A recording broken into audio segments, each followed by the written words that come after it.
Welcome back to Living and Investing. Today we're talking to Tony Cross from Growth Matters International. Tony, a company dedicated to helping with sales performance, sales leadership, sales strategy, turning it into action. Excellent. Really looking forward to the conversation today. So Tony, what is Growth Matters International? What do you do? Why do you do it? And how do you do it? Well, we specialize in helping organizations with their sales. So we fundamentally believe that sales have a challenge in execution. So often what we see is we see training, we see CRM systems and so on. And probably 20 years ago, I realized as a sales leader, we have to repeat this training and repeat this training because we're not creating the sales execution disciplines or the habits, if you like. So that's really what we specialize in doing out there in the market, internationally and in Africa. And there probably isn't a single industry that doesn't have a sales component. Spot on. We often joke, nothing happens in any business until a sale is made. So we all have a sales component, whether we're starting a business and we're the owner out there selling, or whether we're a global organization with hundreds of salespeople out there doing their good jobs. And do sales techniques evolve, or do salespeople forget once they become so good at it? No, they certainly evolve. We would also argue that buying has shifted. So probably 20, 15 years ago, buying was very much about sell me a product, and if the product arrived and it worked, I was happy. My expectation was met through my experience. And then it moved, let's call it the 1980s, 1990s to 2000, where we were selling solutions. So I have a business problem, I have a challenge in my business, please come solve that challenge for me. And then we were selling solutions. Is that a one-size-all approach, or no? Definitely not. So each challenge is different, each audience you're selling to is different, each industry is different. So whilst there's some commonalities, it's really important for salespeople to understand their customers, obviously, but also to understand the unique challenges that they face. And now many customers are saying, deliver a product, make sure it solves a problem, but it also should drive an outcome. It should lower my costs, it should lower my risk, for example. Perhaps it should improve my lifestyle. It should improve my growth or my market share. And that's really where the shift has happened. And many sales organizations haven't adapted to that, and they're still out there selling products.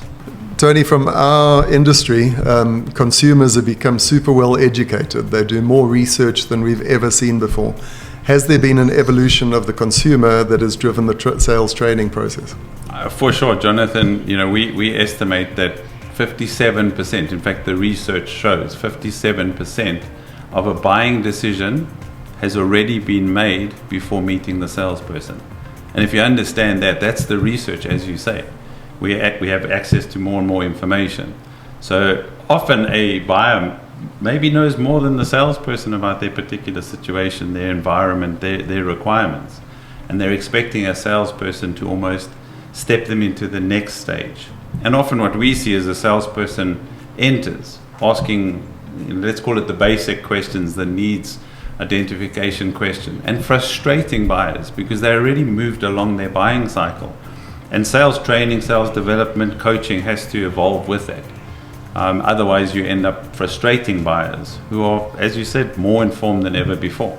I understand that car salespeople have customers who already know all the specifications about the car, and the dealer in fact has to catch them out by quoting the wrong output just to test how astute the buyer is. Yeah, how crazy is that? My frustration, I was actually in a dealership where the salesperson didn't ask me a single question. And then they actually shared, would you like to see the engine? And I said, no, thank you. But I'd like to go for a test drive. I'd like to just ask you a few questions, which I did. And they said, would you like to see the engine? And I said, no, let me explain this. If I'm looking at the engine of my car, one of two things has happened. Either there's a mechanic explaining to me what's wrong and why they can't fix it, which is a bad situation. Or I'm stuck in the middle of, let's say, the Karoo, and I'm open the bonnet and I'm looking, pretending I know what's going on in the engine. So they really didn't understand me as a consumer, as a customer. On the other hand, my brother, he's an engineer. He wants to open the bonnet, ask these detailed questions about the engine and the kilowatts and the power and the drive system. It's no interest to me. And I think that's what salespeople need to realize. Whatever you're selling, let's adapt to where the buyer is at, instead of following a standard script, for example. So spot on. The buyers have evolved, and the salespeople that succeed have also evolved. Tony, I read recently that introverts are being acknowledged as being good salespeople. Can you spot a good salesperson? What makes a good salesperson? Yeah, I mean, I love what you're sharing, introverts, because the general perception is that you need to be this extrovert, you need to really have the gift of the gab, as they used to call it. And what we've seen is salespeople with charisma, salespeople who really can communicate and build relationships. Of course, they're going to be successful. And that's the art of selling. But there's also a science of selling, because salespeople need to make that extra call. They need to go and see that extra customer, build that extra relationship. And that takes discipline. That's really the science. And there's no doubt that there's more process, more science in sales than probably ever before. So the great salespeople actually have both. They have an art scientifically applied, or if you prefer, they have the science which they artistically apply. There's no doubt you can see that in salespeople, especially through a robust interview process. But you really need to be looking for both, the art and the science. And how teachable is it? Look, it's certainly teachable. I personally believe that you need to have a talent or an attribute that you can work with, because there are certainly salespeople selling right now that hate every day of their job. They're not successful. Perhaps they're successful once, but the next month, the next quarter, they're not successful. So you really do have to have a certain person with grit, a certain person probably resilient enough to bounce back from the inevitable rejections, for example. So yes, it can be taught, but you have to be working with the people that really see this as a profession, see this is a career that they want to achieve in. And would the passion then be communication to be a good salesperson? For sure, communication is vital. Passion for what you're doing, passion for helping customers. It wouldn't be the product or the process. We often say if a good salesperson probably can make a sale without mentioning the company they work for or the product that they're selling. That comes later. So it definitely is irrespective of what you're selling. Now, of course, if you don't believe in what you're selling, that's a bad start. But assuming you believe in the product and the organization you're working with and it aligns with your values, that can come once you understand you have a solution for a customer. We always read about salespeople who are too pushy, and salespeople who are phoning us late at night, for example, and they give the profession a bad name. But the good salespeople do have a certain level of persistence, but they're always respectful about who they're selling to. And sometimes they're not a good fit for the customer. Not all customers are good for your organization or the products that you're selling. And then it's the mature salespeople who walk away. And then, I'm sure you realize this, if you don't make a sale, that doesn't necessarily mean you won't make a future sale to that customer because of the way you acted. When you said, actually, I don't have stock for you, I don't have the product right now that you are looking for that's going to make you happy. And no solution right now. Quite right. And they'll come back to you because they'll respect you for that. Yeah. Tony, one of the qualities I train my agents is to be better listeners than talkers in the sales environment.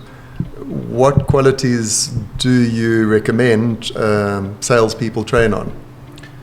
I like what you're sharing. If you can't listen, then you have a challenge. So many salespeople believe they need to own 70% of the conversation, where it's probably 30%.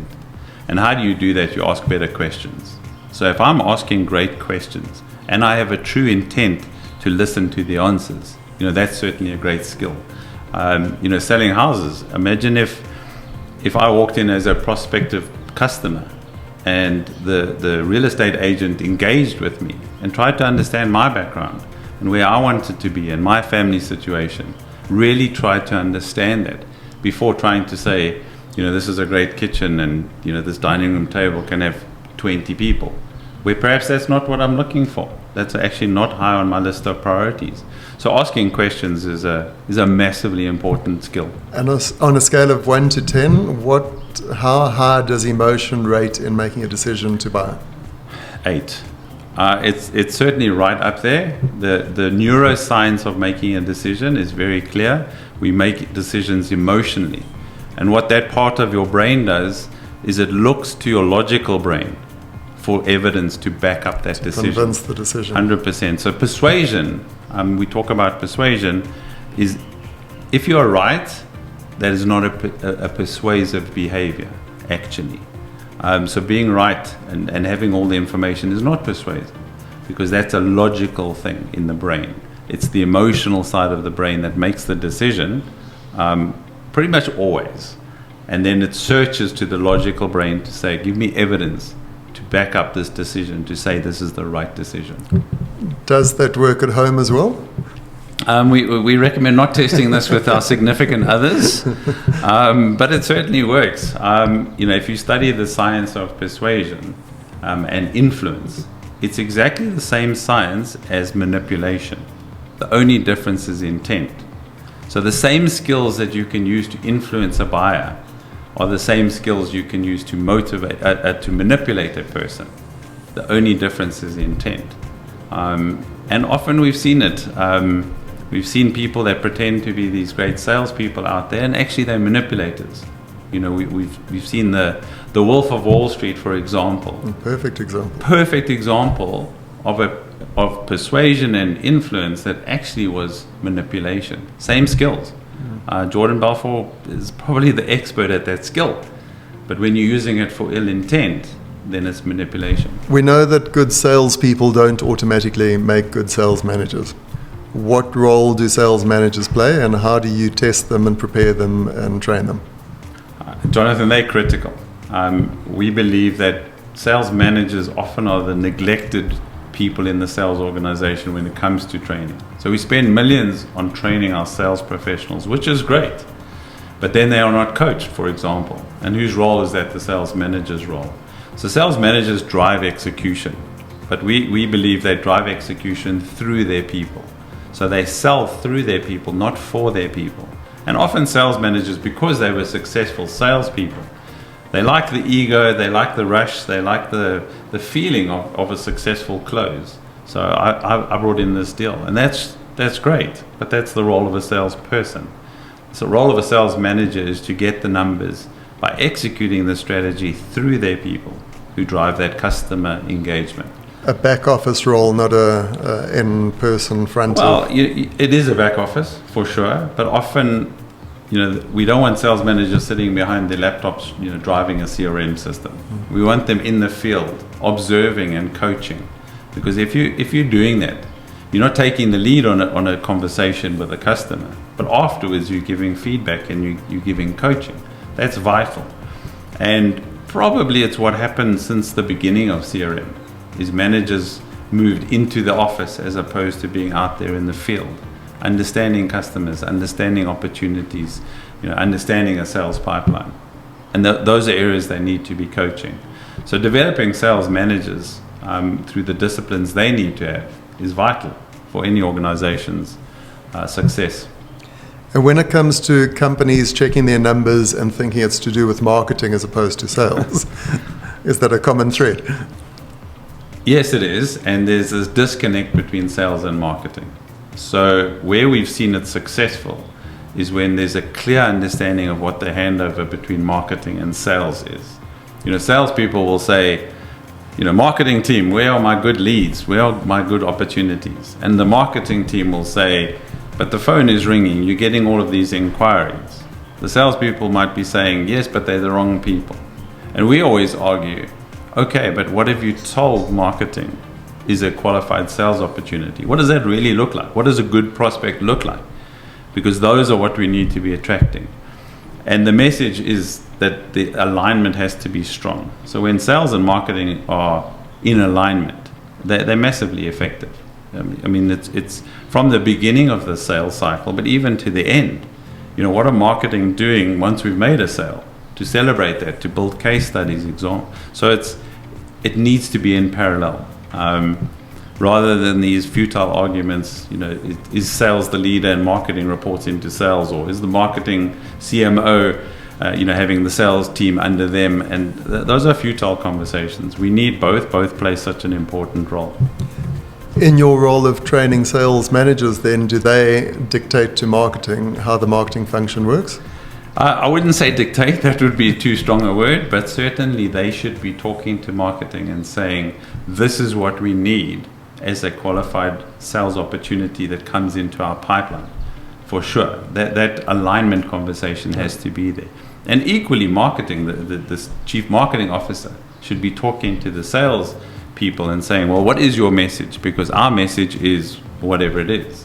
And is there an alignment with the message from marketing to sales and then ultimately into presentations and proposals? If there's no alignment, then the customers are confused. You know, I'm reading one thing on your website that's different to the conversations I'm having with your salespeople. And the good stuff I'm having either on the marketing side or the sales side perhaps is not reflecting in your commercials. You know, then there's a misalignment. Tony, everybody's favorite acronym in sales is a CRM system. I haven't heard too many good news stories. Where do CRM systems fail?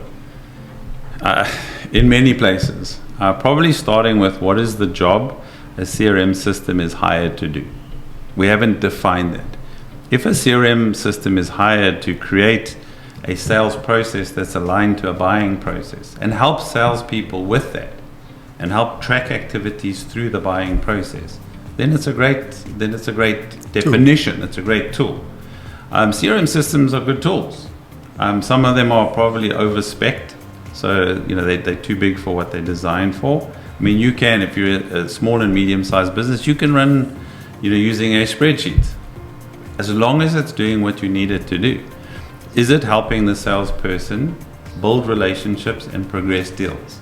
Is it helping the marketing team, access information so they can look for opportunities, early stage opportunities? Then it's a good CRM system.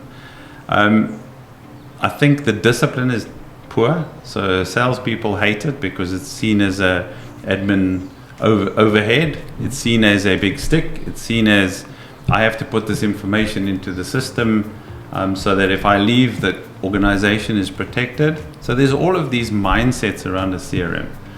So we believe a sales manager's role is to clearly define that with their team and make it non-negotiable. We often speak to salespeople and they say, but we have to do all this sales admin. And we say, what do you mean? And they say, well, for example, we have to update the CRM system. And we say, well, that's sales admin. That's part of your job.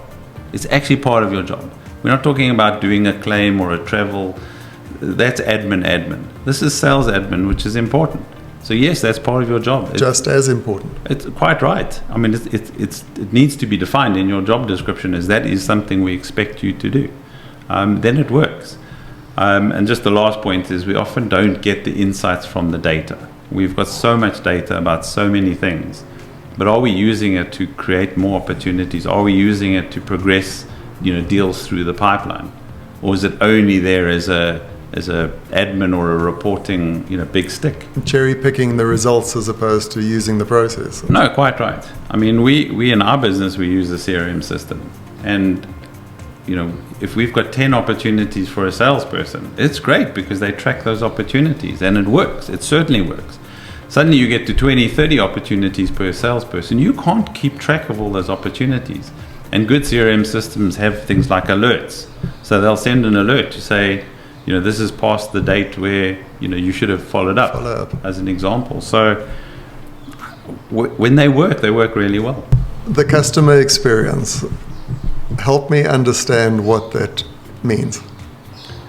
Well, customers always have an expectation and then they have an experience. And when their experience exceeded what they expected, they see value. And it's actually as simple as that. So if I expect a certain thing from the sales organization and I receive more than expected or at least what I expected, then I have a happy a successful customer experience. And salespeople all know this, that if we have happy customers, they generally turn into repeat customers. It might be 1 year's time, it might be in 5, 7, 10 years' time. But when we have happy customers and the customer experience was strong, then they will be return customers. So customer experience is huge. The whole organization needs to work towards driving a great customer experience. And as simple as that. It can be as simple as that. Obviously, people are people, and there's different touch points, etc. But really, it is as simple as that. Really, have we put ourselves in the shoes of a customer? Have we really understood where they're coming from, or is it really what we want? Whether it's our quota, our target, our commission, our organization's pressure, or have we really represented the customer? I mean, sales rep comes from representation. You're representing the organization you're selling for, but you're also representing the customer, because it's your reputation on the line. So it's your responsibility to make sure that the customer experience is a positive one. How different would the sales experience be on buying a set of tires versus buying the car? There should be no difference. No, there should be no difference. It shouldn't relate to the product that you're selling. Now, of course, there's certain things about your product that you can communicate to inform your customer. But spot on, it's not about the size of the deal. It's not about the product you're selling. It's about what is that experience that you received from the tire dealer, or from the car showroom, or from the real estate agent, or from the company selling to a company. It's about that experience. Did the experience match or exceed what was expected? It is as simple as that. That's where value sits. And we are all consumers, so we have first-hand knowledge of this on a regular basis. The good and the bad, Jonathan. we have first-hand experience of the good and the bad. Yeah. And it stands out. I'm also sensing that customers are really irritated with poor customer experience. So when it happens, they really are voting with their feet. They are going somewhere else, even if somewhere else is more expensive, or further away, or whatever, less convenient. They're going there almost, I don't want to say out of principle, but they are tired of poor customer experience. On a customer experience travel, would price or service or what other component would rate up as the most important, and where should sales teams focus their energy? Again, Jonathan, it does depend. What we believe is cost is always in the mix. And cost is not only price. So price is part of cost, and what I mean by that is sometimes it's the total cost of ownership. It's the discounting. It's the when I pay. It's the finance terms. It's all of those things make up this bucket we call cost. So sometimes when customers complain about the price, it's because that's what they expected to do. And then you get into this conversation. I'm actually doing one right now where it's a bit of back and forth, but it's an open conversation to say, we need certain things, you need certain things. So cost is always a key component. Service is always a key component. But then there's what about quality? So if I'm buying a certain item, I might rate quality up the stack of the elements of value, if you like. But then appeal is important. So marketing, maybe I'm brand loyal. I've always worked with this particular brand, or I've always liked this particular brand. Then there's satisfaction. So that's the customer experience, how I felt about everything. And sometimes it's irrational. I just felt differently about working with Jonathan, or I felt differently about buying something from this organization. And sometimes it's just that feeling. So it's the satisfaction. So there's all of these elements. Not one silver bullet. Definitely not. What we would believe is different customers would rank them higher or lower on their set of priorities. I mean, we all know we shop at certain retailers for a reason, and perhaps it's quality. That's the quality. And we'll even defend that retailer about their quality. And maybe there's no substance to that, or maybe there is. But it makes us we feel better shopping in this particular retailer.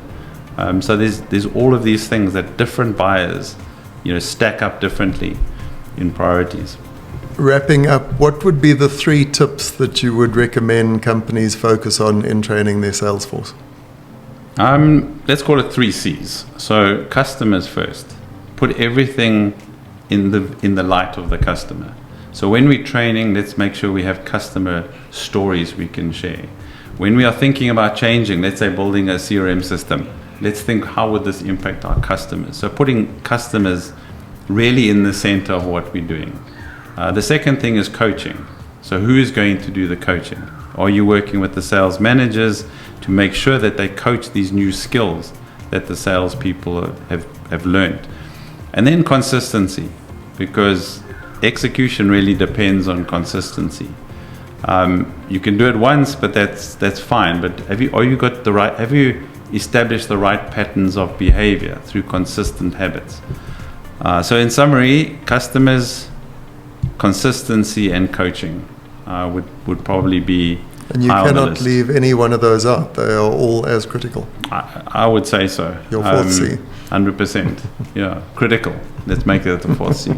Tony, with changes in the economic situation, changes in season, changes in performance, a salesperson making sales and then missing a month, how do you implement consistency, or how would a sales manager drive that process to make sure the sales person carries on with top performance? I think it's about habits. So what are the habits you would like your salespeople to have? So habits around calling, habits around following up, habits around proposals, whatever those are. So you need to establish the habits. And as all of us know, habits are not that easy to establish. But you have to have progress over perfection. So not trying to be, getting to 100 right now. Let's just say, what are we doing this day or this week to move us in the right direction of creating the discipline or the consistency? Tony, thank you for sharing your insights and your knowledge. It's useful for me to implement in my own office, and I'm sure for our viewers and listeners to learn from as well.